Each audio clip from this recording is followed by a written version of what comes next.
जगातली सर्वात मोठी डेमोक्रेसी म्हणणाऱ्या भारताचं संविधान लिहिणारा माणूस स्वतःच्या धर्मावर इतका नाराज की उघडपणे म्हणतो, I was born a Hindu but I will not die as a Hindu. Doctor Babasaheb आंबेडकरांचा जन्म 1899 मध्ये झाला. महार समाजात. लहानपणापासून त्यांना कळत होतं की समाज आपल्याला माणूस म्हणून नाही तर ओझं म्हणून पाहतो. शाळेत वेगळं बसवणं, पाणी प्यायला मनाई, देवळात प्रवेश नाही, स्पर्शही अपवित्र मानला गेला. तरीही ते शिकले. Columbia University, London School of Economics आणि शेवटी भारताचे पहिले लॉ मिनिस्टर. म्हणजे भारताचा सगळ्यात शिक्षित माणूस, तरीही स्वतःच्या धर्मात एक सेकंड क्लास सिटीजन. 1935 साली नाशिकच्या येवला येथे भाषण करताना आंबेडकर म्हणाले, I was born a Hindu but I will not die as Hindu. त्या एका वाक्याने पूर्ण देश हादरला. कारण ते फक्त धर्म बदलण्याचं वाक्य नव्हतं, हा संपूर्ण व्यवस्थेवरचा आरोप होता. आंबेडकर मनुस्मृतीचा अभ्यास करतात. शूद्राला वेद ऐकण्याची सुद्धा परवानगी नाही. स्त्रीला स्वतंत्र अस्तित्व नाही. जन्मावरूनच माणसाची किंमत ठरवली जाते. 1927 साली महाड सत्याग्रह होतो.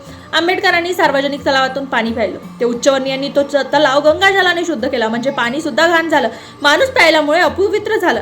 1948 साली हिंदू कोड बिल आणतात आंबेडकर. महिलांना प्रॉपर्टी राईट, डिवोर्स राईट आणि इक्वॅलिटी. पण काँग्रेसने बिल रिजेक्ट केला आणि आंबेडकरांनी राजीनामा दिला.